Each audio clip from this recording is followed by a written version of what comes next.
आपको लगता है यहां कोई साथ देने वाला है?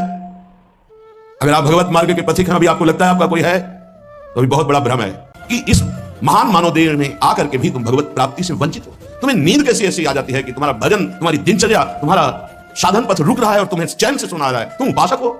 ये जीवन हमारा प्रभु के लिए अगर नहीं समझ पा रहे हो तो आखिरी बात समझ लो। अगर आप भगवत मार्ग के पथिक हैं, अभी आपको लगता है आपका कोई है, आपको लगता है यहां कोई साथ देने वाला है, तो अभी बहुत बड़ा भ्रम है। पूरा का पूरा परिवार जा रहा है, 1 मिनट में रोड में नष्ट हो गया। काल है, किस समय, कहां, कैसे, 1 सेकंड का पता नहीं है। कैसे चैन से नींद आ जाती है तुम्हें? ये जो दुर्वासना के नाश की कृपा है, ये आपकी दिनचर्या है, ये सैकड़ों दुर्वासनाओं को भस्म कर देगी। तुमने खिलवाड़ समझ रखा है। चाहे गृहस्थ हो या विरक्त हो, तुम्हें जो दिनचर्या मिली है, ये दुर्वासनाओं का नाश करने के लिए श्री कृष्ण ने कृपा करके दी है गुरुजनों के द्वारा। इसको खिलवाड़ न समझो। प्रभु का प्रिय, गुरु का प्रिय वही होता है जो दिनचर्या में मिनट भर विलंब नहीं करता। ये गुरु कृपा है कि आपको डांट लगती है, आपको वचन सुनने को मिलते हैं, आप उसको स्वीकार कीजिए। ये मन की, ये दुर्वासना की वृत्ति को हटाइए। सुविधा भोगी बनने वाला कभी सच्चिदानंद का साक्षात्कार नहीं कर सकता। जानबूझ करके सुविधाओं का त्याग होता है, सुविधाओं में रहते हुए, और परमात्मा प्राप्ति की विकलता प्रकट की जाती है। समझ में नहीं। राग द्वेष की वृत्तियां, शरीर विलासिता की वृत्तियां, खाने पीने की वृत्तियां, सुख भोगने की वृत्तियां कितने दिन चलेंगी? मरना है, मरोगे। ये शरीर नाशवान, आज नहीं तो कल मरोगे। प्रार्थना मान लीजिए।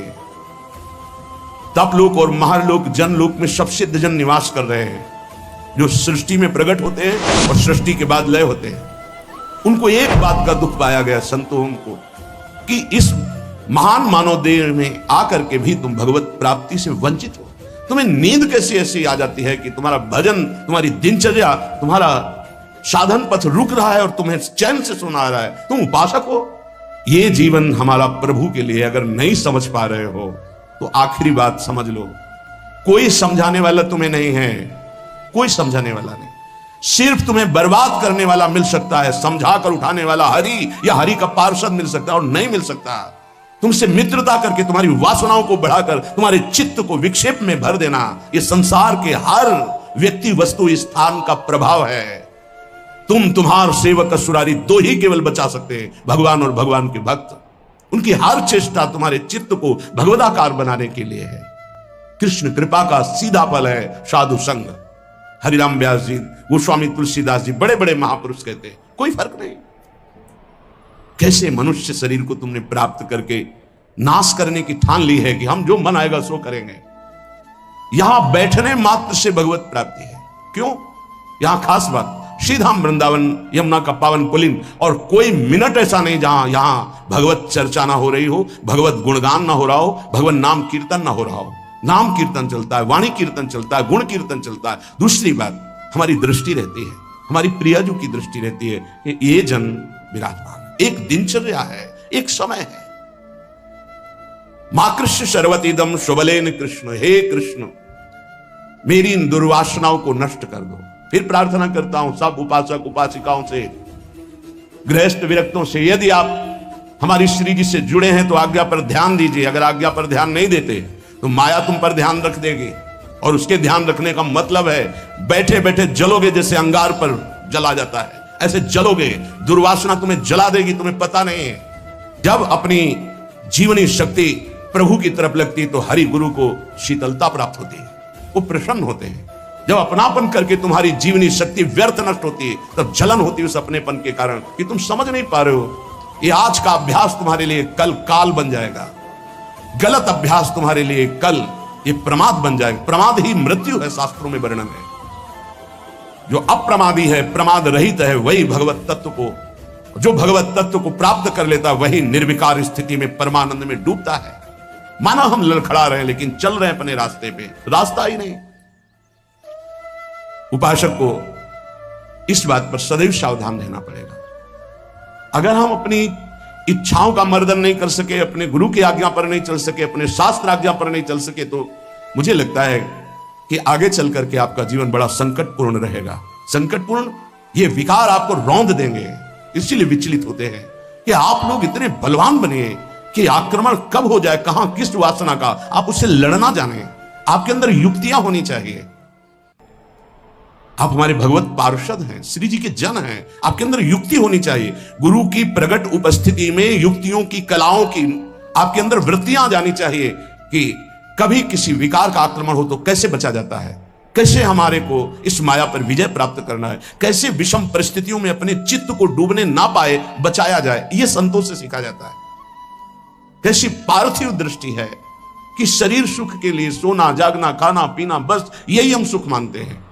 नहीं भाई, ये सुख तो बहुत जन्म भोग लिए। इस जन्म में एक नियत समय रखिए, एक अल्पाहार की सीमा रखिए, एक भोजन का समय रखिए, एक अपनी दिनचर्या का समय होना चाहिए। ये नहीं आज मनाया 2 बजे पा लिया, फिर मनाया 5 बजे पा लिया, मनाया 3 बजे से 8 बजे रात्रि तक सो रहे, 8 बजे से 4 बजे तक जग रहे। ऐसी दिनचर्या नहीं होती, कभी ऐसी नहीं। दिन बाई चांस कभी कोई सेवा में समय लग गया हो, बात अलग है, ऐसी दिनचर्या नहीं होती। पक्का मानिए, आपका हित इसी में है कि जो दिनचर्या दी जाए उसका पालन कीजिए। हमारा सत्संग तभी लाभ देगा आपको, हमारा एकांतिक वचन तभी लाभ देगा आपको जब हमारी आप आज्ञा पर चलेंगे। जैसी दिनचर्या बना दी है, ये दिनचर्या जानते हो, बड़े बड़े सिद्ध महापुरुष इसी से हुए, दिनचर्या से। 1 मिनट का अंतराय कभी जीवन में नहीं पड़ने दिया अपनी दिनचर्या। वही परिपक्व अवस्था, 12 वर्ष एक दिनचर्या कर लीजिए, आप देखिए आपका क्या स्वभाव बनता है। हाँ, 20-20 वर्ष, 25-25 वर्ष व्यतीत हो जा रहे हैं, कोई दिव्यता नहीं आ रही। कारण क्या है? खो रहे हैं, जीवन को खो रहे हैं। बिल्कुल, कई बार हम चिल्ला चिल्ला कर कहते हैं कि आप समझिए, ये जो दिनचर्या है ये भगवान का स्वरूप है। जो गुरु प्रदत्त दिनचर्या है वही तुम्हें ब्रह्मबोध कराएगी, वही भगवत प्रेम कराएगी। नहीं, ये वासना बहुत बलवान है, पता नहीं चलता कि हम निर्वासनिक हो गए कि वासना युक्त है। एक योगी जी आए थे महान, वो अभी गए हैं तप के लिए, जहां बर्फ के भगवान का स्वरूप, हाँ अमरनाथ शायद ऐसे हो गए। वो बोल रहे थे कि क्या है कि इतनी साधना पर भी वासना, क्या ये प्रारब्ध है? प्रारब्ध से वासना भोग उपस्थित कर सकती, क्रिया नहीं। क्रिया उपासक स्वयं छूट दे करके करता है। कोई भी भोग सामग्री प्रारब्ध से, विश्व की भोग सामग्री आ सकती है पूर्व प्रारब्ध से, लेकिन उसका संयोग आपके अविवेक और विवेक के ऊपर टिका हुआ है। अविवेकी हो तो संयोग करोगे, विवेकी हो तो बचा लो, नहीं तो प्रारब्ध भोगते भोगते पशुता आ जाएगी, दैवी संपत्ति नहीं आएगी। प्रारब्ध का आना हो सकता है, लेकिन प्रारब्ध हमको उस भोग में लिप्त कर दे, ये अज्ञान हो सकता है। ये प्रारब्ध नहीं है कि आप मनमानी आचरण करते रहे, आप मनमानी। कितना दुलार किया जाएगा, कब तक दुलार किया जाएगा? भगवान इतना दुलार करके मानव देह दिए, कहते भगवान कहां है? कैसी विचित्र भगवान की माया है। गोस्वामी श्री तुलसीदास जी महाराज कहते हैं, तू तो पछितई है मन में जी हाथ। अभी समय है, समय है। सबसे बड़ा पछतावा क्या? भगवान का साक्षात्कार नहीं हुआ और शरीर छूट रहा है। ऐसे साक्षात्कार होगा? केवल भगवदाकार वृत्ति से भगवत साक्षात्कार होता है, उसी के लिए सारा प्रयास है। सबसे बड़ा डर क्या? प्रभु का नाम ना छूट जाए, सबसे बड़ा डर। जिसने इस बात को समझ लिया वो जीत गया। सबसे बड़ा पछतावा क्या? बिना प्रभु से मिले जा रहे हैं, यहां से मृत्यु लेख से बिना भगवत साक्षात्कार किए जा रहे, बड़ा पछतावा। सबसे बड़ी भयंकर डरावनी बात है कि प्रभु को भूल गए। का हनुमंत विपत्ति प्रभु सोई। ये 2 बातें कभी जीवन में चिंतन किया इनका? 1 सेकंड के लिए भगवत विस्मरण भी बर्दाश्त नहीं। सबसे बड़ी हानि, सबसे बड़ी विपत्ति, सबसे बड़ा भय भगवत विस्मरण हो जाना। और बड़ा पछतावा कि जा रहे हैं लेकिन प्रभु से आंख नहीं मिला पाए, जीवन व्यर्थ चला गया। सबसे बड़ा मन पचितई है अवसर बीते, दुर्लभ देह पाए हरिपद भज करम वचन अरु जीते। ए सुत बनितादि जान स्वार्थ रत ना करुणे सभीते, अंत ही तो ही तजेंगे पामर तू न तजय बहीते। जानते भी नहीं हो कि पुत्र कौन बनाए, पुत्री कौन बनाए, पत्नी कौन बनाए, पति कौन बनाए। ये बस 40, 50, 60 वर्ष का संयोग। इसके बाद कितना है 40, 50, 60 वर्ष? ब्रह्मलोक में एक सुई लेकर कमल के दल को छेद दो, यहां 1 वर्ष हो गया। अगर 60 बार वहां से छेद दिया तो पूरा जीवन चला गया। कितना समय है? ऐसे ब्रह्मा भी जिससे भयभीत रहते हो, काल चक्र भगवान का है। ऐसे भगवान की प्राप्ति नहीं की तो भटकते रहोगे अनंत योनियों में। तो तू पछतई है मन मींजी हाथ, ये प्रक्रिया होती है, पूरा जीवन व्यर्थ चला गया। भयो है सुगम तू को अमर अगम तन, समुझी धोकत खोवत अकाथ। तो तू पछतई है मन मींजी हाथ, सुख साधन हरि विमुख वृथा, जैसे श्रम फल घृत हित मथे पाथ। यह विचारी तजी कुपथ कुसंगति, चलि सुपंथ मिली भले साथ। तो तू पछतई है मन मींजी हाथ। ऐ मन, तू पछताएगा बाद में, हाथ मसलेगा तेरे, कुछ कब्जे में नहीं आएगा, हाथ में नहीं आएगा। तुझे देवताओं के लिए भी दुर्लभ मानव देह मिली। भयो है सुगम तो को अमर अगम तन, अमर कहते देवताओं को, देवताओं से भी श्रेष्ठ तेरे कोई मानव देह मिली। समुझ धोकत खोवत अकाथ, और ये मानव देह मिली थी भगवत प्राप्ति के लिए। क्या समझ करके तूने भगवत विमुख जीवन व्यतीत करने का निश्चय कर लिया? क्या तुझे मिलेगा? कौन सा कार्य तेरा बन जाएगा? रोज आयु क्षीण हो रही है, लोग जन्मदिन मना रहे हैं, आज बर्थडे, तुम्हें पता नहीं 365 दिन मिट्टी में मिल गए। अगली श्वास है कि नहीं है कोई भरोसा नहीं। न नाम कीर्तन, न भजन, न भगवत चिंतन, और 1 वर्ष व्यतीत हो गए, न भगवत साक्षात्कार हुआ। तो हमें तो लगता है 1 वर्ष व्यतीत होने के बाद भगवान नाम कीर्तन करके, भगवत प्रार्थना करके रोना चाहिए कि नाथ 1 वर्ष गए, अगला वर्ष हमारा आपके दर्शन योग्य हो जाए, आपके चिंतन योग्य हो जाए। तू तनिक भी चिंता नहीं कर रहा, व्यर्थ क्यों अपने जीवन को बर्बाद कर रहा है? जहां नाम जप नहीं है, भगवत समर्पण कर्म नहीं है, आज्ञा का पालन नहीं है, तो खिलवाड़ आप अपने जीवन से स्वयं कर रहे हैं। सुख साधन ये बहुत बड़ा साप है।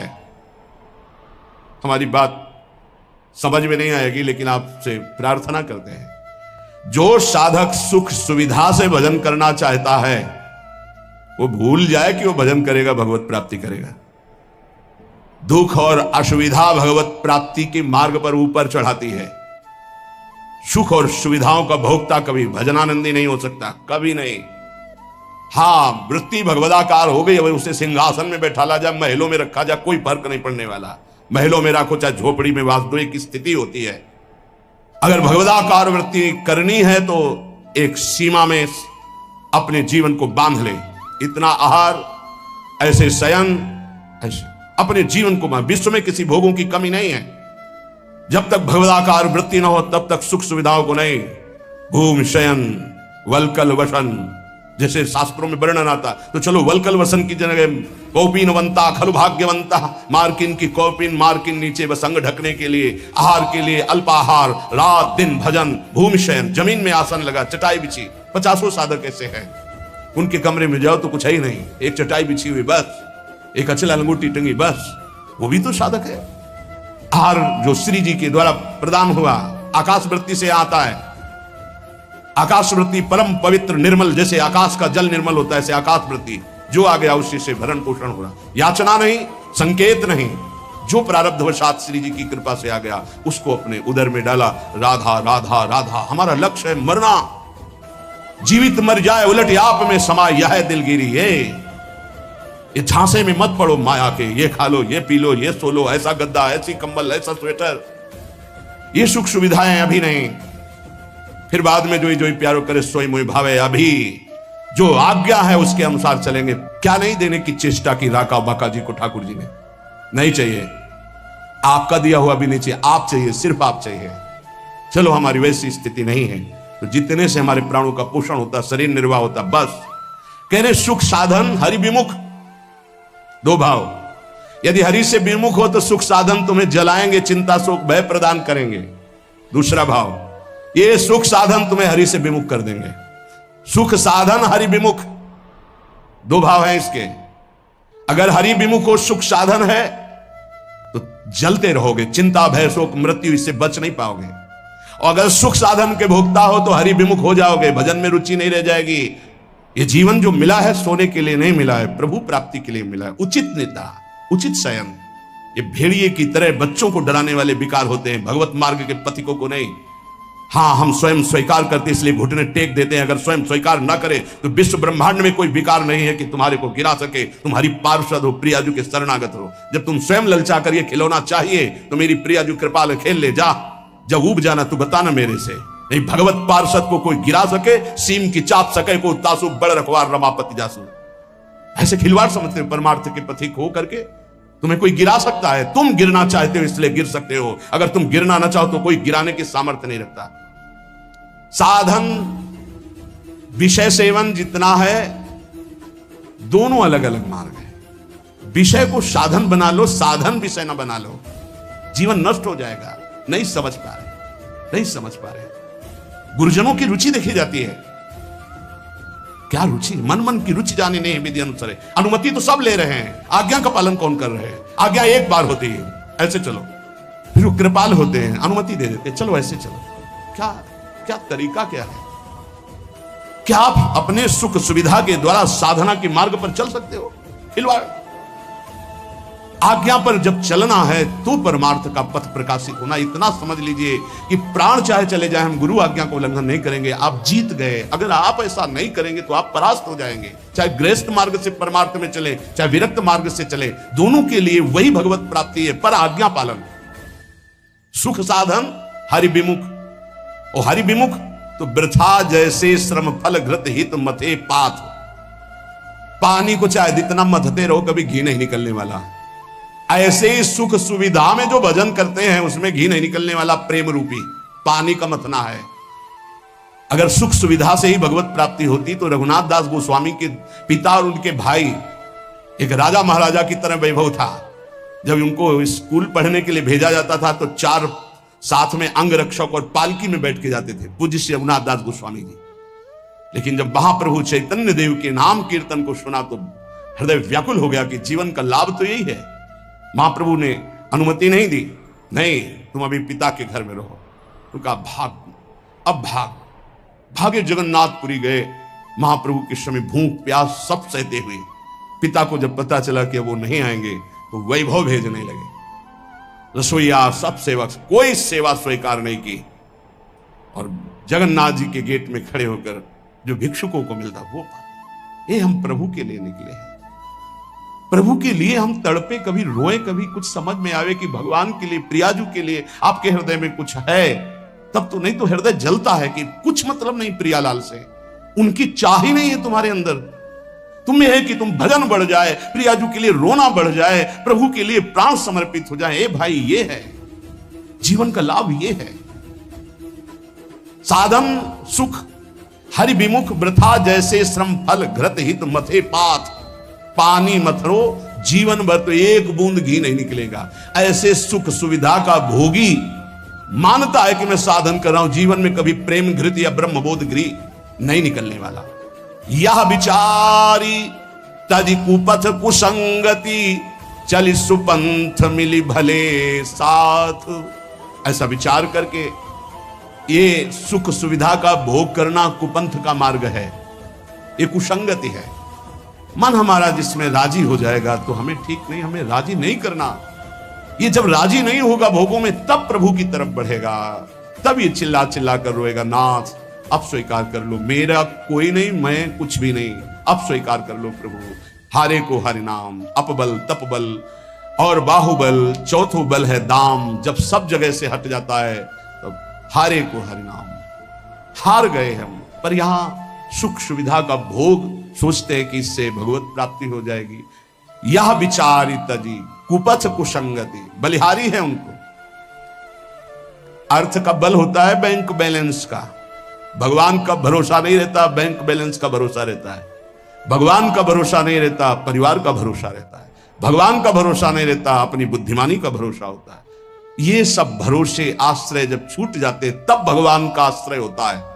निराश्रित के आश्रय भगवान, असरण के शरणागति प्रदान करने वाले भगवान। इस बात को समझो, शरणागति लाखों ले लिए, असरण एक भी नहीं हुए।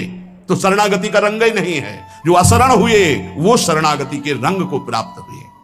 सीधा साधा मार्ग है, सूधो चले आपने धर्म, रसकन सो प्रीतम का है कबहू काल व्रतानि। गृहस्थों तो क्या हुआ? क्या गृहस्थ भगवत प्राप्ति नहीं कर सकते? शिष्य के द्वारा किया हुआ पाप गुरु को भोगना पड़ता है। क्या समझते हो? यदि गुरु की आज्ञा का उल्लंघन करे तो समाज में गुरु को कह देना चाहिए मैंने तुम्हारा त्याग किया, तो बच जाएगा। अगर स्वीकार करता है तो शिष्य के द्वारा किया हुआ अपराध गुरु को भोगना पड़ता है। सो गुरु घोर नरक मा पड़े। इसलिए जो सुलझे हुए महापुरुष होते हैं वो कभी शिष्य बुलाने की चेष्टा नहीं करते। कलिकाल है, उनको इससे मतलब नहीं हो। जैसे और पति पत्नी भाई रिश्तेदार नातेदार ऐसे एक संबंध और मान लिया गुरु, उनको ये मतलब नहीं कि मतलब क्या है। अरे कभी विचार करते हो कि तुम जो आचरण करते हो इसका हिसाब गुरुदेव के पास जाएगा, उनको भोगना पड़ेगा। क्या अपराध किया है गुरुदेव ने जो तुम उनको दंड देने के लिए उद्यत हो चुके हो? यह विचार तज कुपथ कुसंगति चल सुपंथ मिली भले साथ। भले कौन है? राधा वल्लभ भजत भज भली भली सब होए। जो राधा वल्लभ प्रिया प्रीतम श्यामा श्याम हरि का भजन करते हैं भले हैं।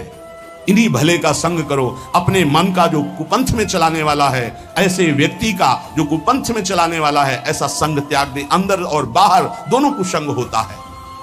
यह विचार तज कुपथ कुसंगति चल सुपंथ मिली भले साथ, नहीं तो तू पछतई है मनु मींज हाथ, बाद में तुझे पछताना पड़ेगा।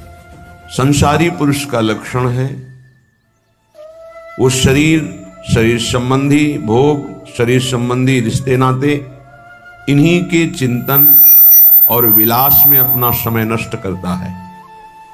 उपासक का लक्षण है एक क्षण भी भगवदाकार वृत्ति से हटकर संसार का चिंतन न होने देना। संसार की तो बात जाने दो, अन्य साधनों में भी रति न होना। अपने आराध्य देव संबंधी उपासना के जो अंग हैं, नाम जप, नाम कीर्तन, वाणी गायन, वाणी श्रवण, श्रीअंग सेवा, समाज की भगवत भाव से सेवा, लीला चिंतन, ये हमारी उपासना का स्वरूप है। इसी से हमें भावदेह की प्राप्ति होती है। जब अभ्यास के द्वारा इन भक्ति के प्रेम लक्षणा, भक्ति का जो विशेष स्वरूप है उज्जवल प्रेम रस, इसी से प्राप्त होता है।